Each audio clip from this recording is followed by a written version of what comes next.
भारत जे वालर जम्मू वारे इलाक़े मां बोट जो हिकु ॿियो वॾो वहिकिरो चनाब दरिया में दाख़िल। हेडमराला वटि इंतिहाई वॾी बोट चनाब पुल खे हर क़िस्म जी ट्रैफ़िक लाइ बंदि कयो वियो। भारत पाकिस्तान खे सतलुज दरिया में बि बोट बाबति आगाह करे छॾियो। भारत पारां मिलियल ॼाण बाद बोट जो अलर्ट जारी। रावी दरिया में बोट जो ज़ोर टोड़ण लाइ कमालिया में हेड सदनाई जे बंद ऐं माई सफूरा बंद खे धमाके सां उॾायो वियो। हेड सदनाई वटि हथरादू उघारे सबबि पाणी जी सतह में घटिताई अचण लॻी। माई सफूरा बंद टोड़ण खां पोइ हेडवर्क्स ते पाणी जो दबाव घटिजण शुरू थी वियो। सिंध में किथे बि बंदि न भञीदासीं। सिंध सरकार कचे वासियुनि लाइ रिलीफ कैंप्स क़ाइमु करे छॾियूं आहिनि। हिकु ॿिनि ॾींहंनि में ख़बर पइजी वेंदी त सिंध में केतिरी ॿोॾि पई अचे। सिंध जे आपाशी वज़ीर ॼाम ख़ान शोरो जो बयानु। ॼाम ख़ान शोरो ख़ैबर पख्तूनख्वा जे वॾे वज़ीर अली अमीन गंडापुर जी कालाबाग डैम बाबति बयान खे तकरारी क़रार ॾेई छॾियो।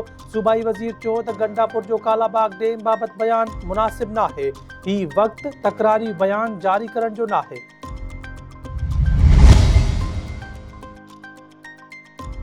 कोयटा जे सरियाब रोड ते आपघाती धमाके में मारिजी वियलनि जो अंग वधी 15 थी वियो। ज़ख़्मी थियल 38 ॼणनि मां अक्सर जी हालत ॻणिती जोगी।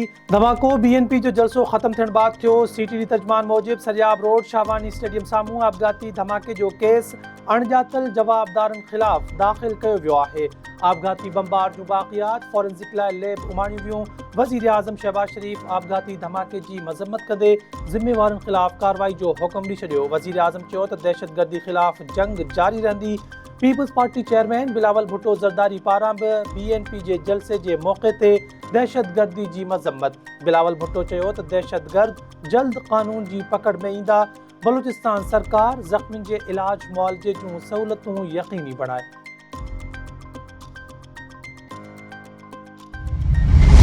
आप सबको इतला दिया जा रहा है कि दिन ब दिन पानी जो है वो बढ़ रहा है।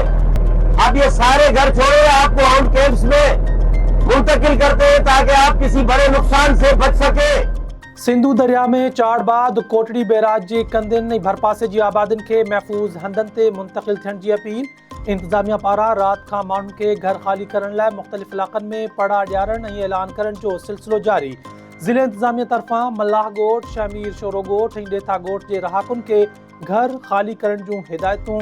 इंतिज़ामिया जो चवणु आहे त इम्कानी ॿोॾि सबबि सहरिश नगर ऐं हुसैनाबाद जा इलाक़ा बि मुतासिर थी सघनि था।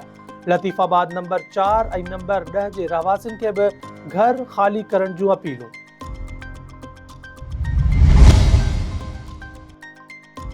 वफ़ाक़ी सरकार ऐं सिंध हुकूमत विच में हैदराबाद सखर मोटरवे मंसूबे ते जल्द कमु शुरू करण ते इत्तिफ़ाक़। मवासिलात वारे वफ़ाक़ी वज़ीर अलीम ख़ान CM हाउस कराची पहुची वॾे वज़ीर मुराद अली शाह सां मुलाक़ात कई। मुलाक़ात दौरान वफ़ाक़ी सेक्रेटरी अली शेर ब्रीफिंग ॾींदे ॿुधायो त इक़्तिसादी राब्ता कमेटी मंसूबे लाइ 363 अरब रुपया मंज़ूर कया आहिनि। NHA मंसूबे खे 5 मरहलनि में मुकमल कंदी। इस्लामी बैंक 2 हिस्सनि जी फंडिंग जी ख़ातिरी कराई आहे। हिकु चीनी कंपनी 5 हिस्सा तामीर करण में दिलचस्पी ज़ाहिर कई आहे। वॾे वज़ीर वफ़ाक़ी सरकार जे सहकार जी आजियां कंदे चयो त मंसूबो रुगो सिंध न पर समूरे मुल्क जी मईशत लाइ अणटिण आहे। M9 सिंध जे नौजवाननि खे रोज़गार फ़राहम कंदो। सिंध सरकार सूबे में अटो महांगो थियण जो ख़दशो ज़ाहिर करे छॾियो। खुराक खाते बाबति वॾे वज़ीर जे ख़ासि मुआविन अब्दुल जब्बार ख़ान चयो आहे त कणिक महांगी थियण जो ख़दशो आहे पर सिंध में अटे जो को बहरान पैदा न थींदो। सरकार गोदामनि में कणिक जो 1 करोड़ 3 लख बोरियुनि जो स्टॉक मौजूदु आहे। कराची में मीडिया सां ॻाल्हाईंदे अब्दुल जब्बार ख़ान चयो त वॾो वज़ीर सूरतहाल जी पाण निगरानी करे रहियो आहे। अटे जे अघनि बाबति हुकूमत ईंदड़ काबीना इजलास में फ़ैसिलो कंदी।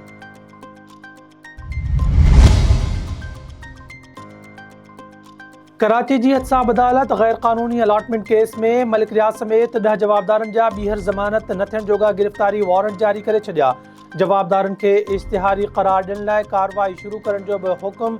17,000 एकड़ ज़मीन जी गैर कानूनी अलॉटमेंट रेफरेंस में सिंध बिल्डिंग कंट्रोल अथॉरिटी जो अॻूणो सरबराह मंज़ूर क़ादिर काका, जावेद हनीफ़ ऐं ॿिया अदालत आॾो पेश थिया। अदालत रिमार्क्स में चयो त जवाबदारनि ख़िलाफ़ कलम 87 ऐं 88 जी कार्रवाई कई वञे। नैब पारां जवाबदारनि जा नाला ECL में शामिल करण जी इस्तदा। जवाबदारनि जे वकील चयो त सिंध हाई कोर्ट मां स्टे वरितल आहे, नाला ECL में कीअं था शामिल करे सघजनि। अदालत नेब जी दरख़्वास्त ते जवाबदारनि खे नोटिस जारी करे छॾिया। ॿुधणी 7 अक्टूबर ताईं मुलतवी। सिंधु दरिया में चाड़बाद, कशमोर, कंदकोट, सखर, खैरपुर, शिकारपुर ऐं लाड़काने जे कचे मां लॾपिलाण जारी। WTN न्यूज़ जा रिपोर्टर कचे मां पल पल जी सूरत हाल अपडेट करण लॻा। कचे वासियुनि जो चवणु आहे त इंतज़ामिया पारां पके ते मुंतक़िल थियण लाइ ॿेड़ियूं ऐं ॿियूं सहूलियतूं न पियूं ॾिनियूं वञनि। मुतासिर ज़िलनि जी इंतज़ामिया जो चवणु आहे त केतिरनि ई इलाक़नि मां मुतासिर माण्हुनि खे ॿाहिरि कढियो वियो आहे। JUISN जे अॻवान राशिद सुमरो चयो आहे त कालाबाग डैम रिथा खे ॿीहर छेड़णु पाकिस्तान लाइ ख़तरनाक साबित थींदो। टिनि सूबनि तरफ़ां रद्द कयल कालाबाग डैम जोग्राफियाई, सियासी ऐं मुआशरती हक़ीक़तुनि जे ख़िलाफ़ आहे। पंहिंजे बयान में राशिद सुमरो चयो त डैमनि ज़रिए बोर्ड जो पाणी रोकण वारियूं कोशिशूं नाकाम थियूं आहिनि। बोर्ड खे रोकण लाइ दरियाउनि जा कुदरती लंघ बहाल कया वञनि।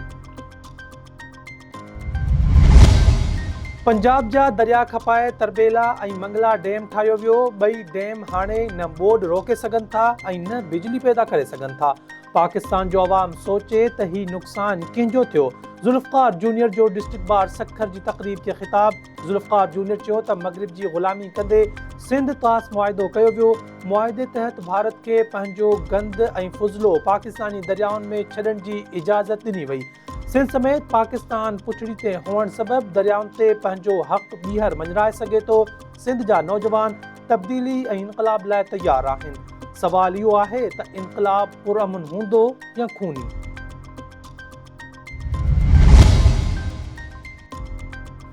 बदीन वेझो रोड हादसो। टाउन कमेटी तलहार जे चीफ म्यूनिसिपल ऑफिसर समेत ॿ फोत, औरत समेत ॿ ज़ख़्मी। बदीन खोसकी रोड ते ॿिनि कारनि विच में आम्हूं साम्हूं टक्कर थियो। Chief municipal officer Abdul Jabbar Core i ऐं टाउन मुलाज़िम राणो महराज थॾे ते दम ॾिनो।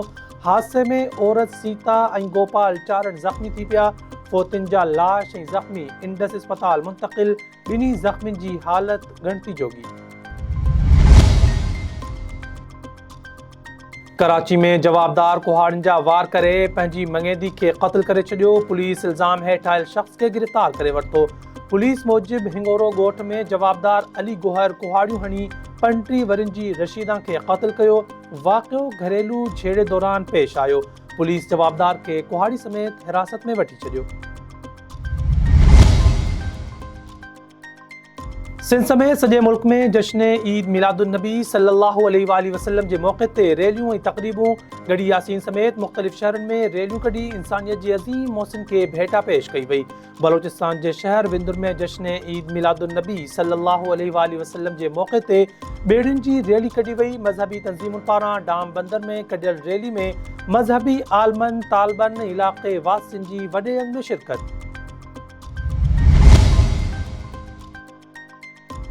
ऐं इंसानियत खे जंग या अमुन मां कंहिं हिक जी चूंड करणी पवंदी।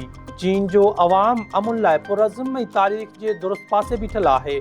चीनी अवाम जी तरक्की ऐं ख़ुशहाली खे रोके नथो सघिजे। चीन जे सदर शी जिनपिंग जो विक्ट्री डे जे मौक़े ते थियल फ़ौजी परेड खे ख़िताब। तक़रीब में पाकिस्तान जे वज़ीर आज़म शहबाज शरीफ, रूसी सदर व्लादिमीर पुतिन ऐं उत्तर कोरिया जे सरबराह किम जोंग उन समेत 26 सरबराहनि जी शिरकत। चीन जे सदर शी जिनपिंग दुनिया जे क़ौमनि खे अपील कई त उहे ॿी महाभारी वेड़ जहिड़नि सान्यहनि खे रोकण लाइ किरदार अदा कनि।